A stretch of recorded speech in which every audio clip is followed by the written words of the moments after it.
पायल कैसा नाम है दीदी। पालने में बिटिया को लिटाते हुए अंजलि भाभी ने मुझसे पूछा। मैं कुछ जवाब देती उससे पहले ही माँ मुंह बिचकाती हुई बोल पड़ी। पायल भी कोई नाम हुआ? इससे अच्छा तो बिंदिया माला रख लो। पैर में पहनने की चीज का क्या नाम रखना। पैर में पहनने से क्या होता है? पायल की झनकार कितनी प्यारी होती है।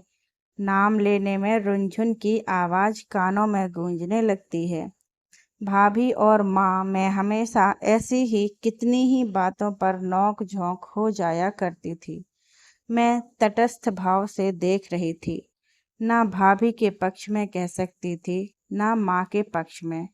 माँ का पक्ष लेती तो भाभी को बुरा लगता, भाभी का पक्ष लेती तो माँ कहती, लो अपने ही पेट की जाई पराई हो गई।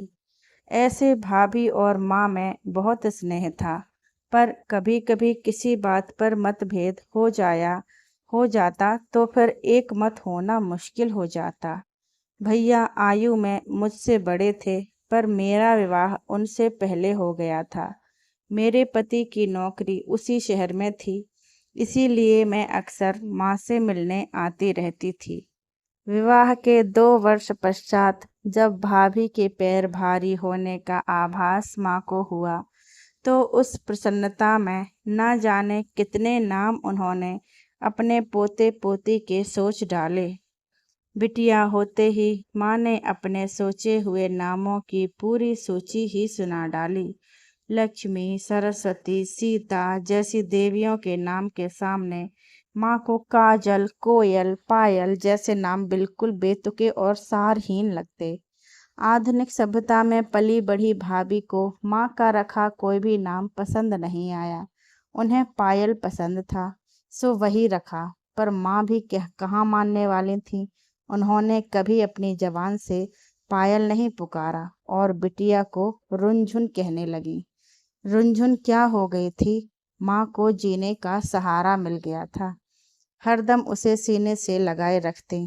जब कुछ चलने लायक हुई तो माँ भाभी से बोली, नाम तो इसका पायल रख लिया है, अब पैरों में भी पायल लाकर डाल दो ना।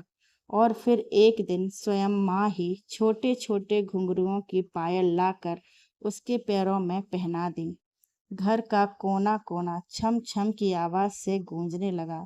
भाभी और माँ उसकी बलैयां लेते नहीं थकती। उसके गोल मटोल चेहरे पर बड़ी बड़ी आंखें बहुत ही प्यारी लगती थी। खुश रहना उसका स्वभाव था। उसकी खिलखिलाती हंसी को देखकर सब खुश हो उठते। पायल के साथ माँ भी जैसे बच्चा बन गई थी। कभी उसके साथ लुका छिपी खेलती, कभी अक्कड़ बक्कड़। कभी उसकी तोतली बोली सुनकर वे निहाल हो जाते। फिर एक दिन माँ को एक बीमारी ने आ पकड़ा। भाभी ने लाख सेवा की, भैया ने डॉक्टरों को दिखाने में कोई कमी नहीं की, पर उन्हें जाना था सो चली गईं। रुनझुन कुछ दिन बहुत उदास रही, फिर धीरे धीरे सब ठीक हो गया। भाभी को फिर बच्चा होने वाला था।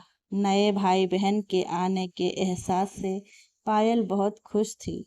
फिर वह दिन भी आ गया जिसका सबको इंतजार था, पर वो दिन कितना दुखद होगा किसी को पता नहीं था। भाभी डिलीवरी के समय अस्पताल में भर्ती तो हुई, मगर अस्पताल से वापस आ नहीं पाई।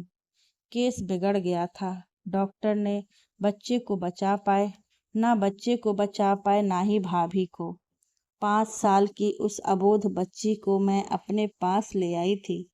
उसके पैरों में बंधी पायल जो भाभी मरने से कुछ दिन पहले ही लाई थी, उसकी रुंझुन से मैं कभी माँ को और कभी अंजलि भाभी को ढूंढने की कोशिश करने लगती। कभी भी भाभी की पायल और माँ की रुंझुन को मैंने स्नेह और प्यार की डोर में इस कदर बांध लिया था कि वह एक हद तक उन्हें भूल गई थी। मगर भैया को देखकर दिल में टीस सी उठती। भाभी के साथ जीने की उम्र में अकेले जो रह रहे थे, 2 साल में 2 सदमे सहे थे, इसलिए टूट से गए थे। काफ़ी समय से मेरे पति का विदेश जाने का प्रस्ताव विचाराधीन था। अब सरकार की ओर से उन्हें 5 साल के लिए कनाडा भेजा जा रहा था। मैंने भैया से पायल को भी अपने साथ ले जाने की स्वीकृति चाही। तब वे इतना ही कह पाए थे, पायल अंजलि की आखिरी निशानी है। इतनी दूर चली जाएगी तो इसे देखे बिना मैं कैसे जी पाऊंगा। उनके दिल का दर्द इन चंद शब्दों में सिमट कर आ गया था। फिर मैं पायल को ले जाने की जिद नहीं कर पाई थी। 5 साल हम कनाडा में रहे। इस बीच भैया के पत्र आते रहे। भैया ने दूसरा विवाह कर लिया था और पायल के 2 छोटे छोटे भाई भी हो गए थे। 5 साल बाद जब स्वदेश लौटने का समय आया तो मन में सबसे बड़ी इच्छा पायल को देखने की थी। वह गोल मटोल गुड़िया अब कैसी लगती होगी, उसे मेरी याद भी होगी या नहीं। ऐसे ही न जाने कितनी बातें रास्ते भर सोचती रही थी। मुंबई पहुंचने के बाद सबसे पहले भैया के पास दिल्ली जाने का फैसला किया। भैया को आश्चर्य में डालने के लिए बिना सूचना के ही दिल्ली पहुंच गए। जुलाई की उमस भरी दोपहरी में दिल्ली तप रही थी। भैया के घर पहुंचकर द्वार पर दस्तक दी, जो शायद कूलर की आवाज में ही दबकर रह गई।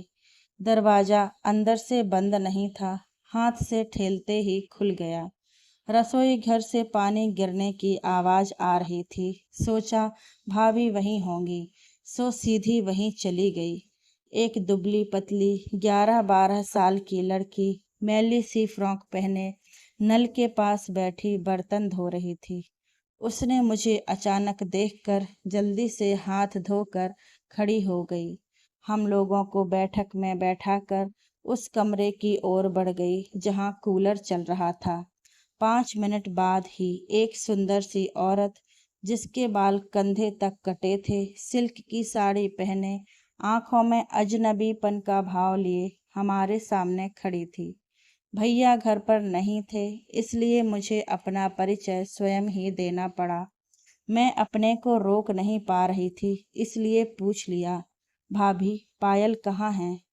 वही तो आपको यहाँ बैठा कर गई है, उन्होंने कहा। तो विश्वास नहीं हुआ। जो लड़की रसोई में बर्तन मांज रही थी वही पायल है। हाँ, आज काम वाली छुट्टी पर चली गई थी। मुझे मालूम ही नहीं पड़ा कि कब पायल बर्तन मांजने लगी। नई भाभी ने मानो अपनी सफाई दी। जरा उसे बुलाइए तो। भाभी की एक आवाज पर गोदी में बबलू को लिए पायल भागती हुई आई। मैंने झट से उसकी गोद से बच्चे को लेकर पायल को अपने हृदय से लगा लिया। उसके नंगे पैरों में आज कोई पायल नहीं थी। उसके बचपन के ना जाने कितने चित्र मेरी आंखों के सामने थे। वह गोल मटोल बच्ची आज दुबली पतली शर्मीली सी मेरे सामने खड़ी थी। शाम होते होते भैया आ गए थे। मैं सबके लिए कुछ न कुछ लाई थी। फ्रॉक का पैकेट जब मैंने पायल की ओर बढ़ाया तो संकोच और खुशी के मिले जुले भाव उसकी आंखों में तैर आए। अगले दिन भाभी ने फिल्म देखने का कार्यक्रम बनाया था। पायल स्कूल से लौट आई थी। मैंने उससे अपनी लाई पिंक फ्रॉक पहनकर तैयार होने को कहा तो उसके सहमे चेहरे पर खुशी के अनगिनत फूल खिल उठे। अटैची में से साड़ी निकालते समय मेरा हाथ एक पैकेट से टकराया। बालों में लगाने की क्लिपें थीं जो मैं पायल को देना भूल गई थी। उसी पैकेट को देने के ख्याल से मैं पायल के कमरे तक गई। अंदर शायद भाभी उससे कुछ कह रही थी जो मैंने सुना। उससे मेरे मन के एक कोने में झटका सा लगा। फिर मैं पैकेट लिए वापस अपने कमरे में आ गई थी। पायल से कहे भाभी के शब्द अब तक कान में गूंज रहे थे। चल उतार वह फ्रॉक और चुपचाप घर में बैठ। बुआ क्या आ गई, तेरा दिमाग ही आसमान पर चढ़ गया है। वह पूछे तो कह देना कि स्कूल का बहुत काम मिला है। बबलू सो रहा है, उठेगा तो दूध गर्म करके दे देना और खाना बनाकर रखना। राजकुमारी की तरह बैठी मत रहना। मेरा पिक्चर जाने का सारा उत्साह ही खत्म हो गया था। पर अब मेरे द्वारा इनकार करने पर भाभी को बुरा लगेगा, ये सोचकर मैं तैयार हो गई। टैक्सी में बैठते समय पायल की ओर देखा था, उसकी आंखें डबडबा आई थीं। फिर मैं भाभी से यही कह पाई थी, अकेली कैसे रहेगी ये? डर की कोई बात नहीं, आस पड़ोस में सब हैं ही, उन्होंने सपाट स्वर में कहा और टैक्सी आगे बढ़ गई। मैंने अनमने भाव से फिल्म देखी, मन ही मन कहीं पायल के आसपास ही मंडरा रहा था। घर पहुंचने पर पायल ने खाना मेज पर लगा दिया था। अरे खाना क्यों बना लिया, मैं आकर बना लेती, भाभी ने कहा तो मन कुढ़ गया। एक बार सोचा कह दूं कि मैं सब सुन चुकी हूँ जो आप पायल से कहकर गई थीं, पर रिश्ते में कटुता ना पैदा हो ये सोचकर बात को पी गई। एक हफ्ते भैया के पास रहकर यही समझ पाई थी कि नई भाभी का व्यवहार पायल के प्रति अच्छा नहीं है। मेरे सामने वे लाख दिखावा करने की कोशिश करती, पर कहीं न कहीं चूक हो ही जाती। वास्तविक ममता और ममता का नाटक करने में अंतर होता ही है। हम लोग रोज ही कहीं न कहीं घूमने जाते थे, पर भाभी किसी न किसी बहाने से पायल को घर पर ही छोड़ जाती। तब बबलू को संभालने और खाना बनाने के काम से उन्हें छुट्टी मिल जाती। अपने इस स्वार्थ के कारण वे उस छोटी सी बालिका के मन में उठती किसी इच्छा को ना समझ पाती, न समझना चाहती थीं। 5 साल तक विदेश में रहते हुए मैंने जिस खिलखिलाती हंसी को सुनने के लिए तरसती रही थी, वह यहाँ आने के बाद भी नहीं सुन पाई। तो एक दिन बड़े प्यार से पूछ ही लिया, तू इतनी खामोश क्यों रहती है पायल? पायल तो बोलती है, बजती है। मेरी बात सुनते ही उसकी बड़ी बड़ी आंखों में पानी तैर आया था। हर पायल कहाँ बोलती है बुआ, कुछ पायल ऐसी भी होती हैं जिनमें घुंघरू नहीं होते। मैं भी वैसी ही बिना घुंघरू की पायल हूँ। आश्चर्य से एक पल मैं उसका चेहरा देखती रह गई। कितनी बड़ी बात कह दी थी उस छोटी सी बच्ची ने। मुझे लगा जैसे घर के हर कोने से माँ चीख चीख कर कह रही हो, कहाँ है मेरी रुनझुन? उसकी पायल के घुंघरू कैसे टूट गए? उसकी आवाज़ क्यों नहीं आती अब? सहसा मेरे मन से आवाज़ निकली, तुम्हारी पायल रुनझुन जरूर बोलेगी। मैं उसकी पायल में घुंघरू जरूर टाँकूंगी। शाम को भैया के आते ही मैंने बिना किसी भूमिका के कहा, आप तो जानते ही हैं भैया, पायल से मैं बहुत प्यार करती हूँ। बहुत छोटी सी थी, तभी से अजीब सा लगाव हो गया है इससे। अब तो भैया आप अकेले नहीं रहे, बंटू बबलू हैं ही आपके पास। मैं पायल को अपने साथ ले जाना चाहती हूँ। मैं उसे जरूर भेज देता, लेकिन उसके बिना यहाँ काम कैसे चलेगा? बंटू बबलू अभी बहुत छोटे हैं। तुम्हारी भाभी की तबीयत भी ठीक नहीं रहती, और तुम जानती ही हो दिल्ली जैसे शहर में नौकर भी कहाँ मिलते हैं। तुम्हारी भाभी उसे कभी ना जाने देगी। भैया ने जब ये कहा तो उनका जवाब एक हथौड़े की तरह मेरे कलेजे में लगा था। काश भैया पहले की तरह कह देते कि पायल अंजलि की आखिरी निशानी है, उसे कैसे आंखों से दूर कर दूं, तो मन खुशी से भर जाता। पर अब लगा जैसे माँ की रुनझुन अंजलि भाभी की पायल वास्तव में नई भाभी के पैरों की बिना घुंघरू की पायल बनकर रह गई है। उस रात फिर मैं सो नहीं पाई। पायल को इस तरह छोड़कर भी नहीं जा सकती थी, और जबरदस्ती अपने साथ ले जाने का अर्थ था इस घर से अपने मधुर संबंधों को समाप्त करना। कितना मजबूर हो जाता है इंसान। इसी सोच विचार में रात गुजर गई। सुबह नाश्ते की मेज पर एक दृढ़ निश्चय मन में संजोए हुए मैंने कहा, भाभी पायल भी शाम को मेरे साथ मुंबई जाएगी। ये कैसे हो सकता है? उन्होंने भैया की ओर देखकर कहा। हो क्यों नहीं सकता, आखिर मेरा भी तो उस पर कुछ अधिकार है, मैंने कहा। अधिकार क्यों नहीं है दीदी, आप पर जब मन करे आप उससे यहाँ मिलने आ सकती हैं। मैं उसके बिना कैसे रहूंगी? आखिर 5 साल में मुझे भी तो उससे ममता हो गई है। भाभी ने बनावटी ममता दिखाते हुए कहा। जिसे आप ममता कह रही हैं भाभी, वह सिर्फ आपका स्वार्थ है। जहाँ अपनत्व की भावना ना हो, वहाँ ममता कैसी?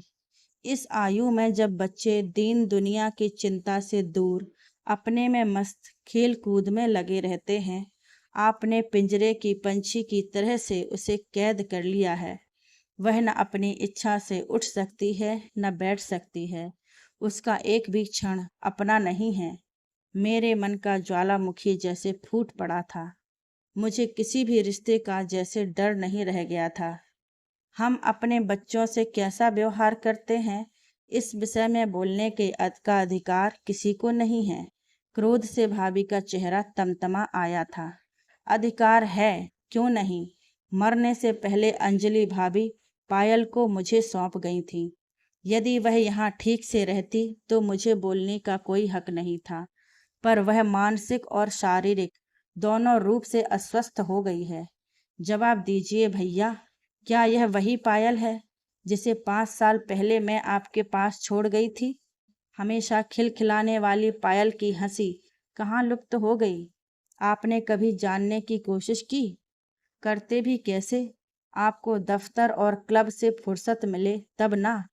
भावावेश में मैं बोलती जा रही थी और भैया मौन सुन रहे थे। जवाब देने के लिए उनके पास था ही क्या। सुबह हुई खटपट से भाभी दिन भर खिंची खिंची रहीं। मैंने पायल की 2-4 फ्रॉक अपनी अटैची में रख ली। शाम को भैया खामोश से स्टेशन तक मुझे व पायल को छोड़ने आए थे। इंजन के सीटी देने पर अपनी जेब से एक पैकेट निकालकर उन्होंने पायल को थमा दिया। ट्रेन की खिड़की से झांक कर मैंने देखा, वे रूमाल से अपनी आंखों को पोंछ रहे थे। ट्रेन ने गति पकड़ ली थी। मैंने पायल के हाथ के पैकेट को खोलकर देखा। उसमें छोटे मोटे घुंघरुओं की पायल थी। मैंने उसी समय उसके पैरों में उसे बांध दिया। पायल खिड़की के बाहर देख रही थी। आज उसके चेहरे पर भय और घबराहट की कोई लकीर नहीं थी।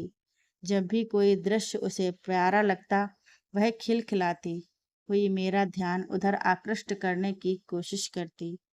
बीच बीच में उसकी पायल के घुंघरू बोल उठते तो मुझे लगता जैसे आज माँ की रुनझुन वापस लौट आई है।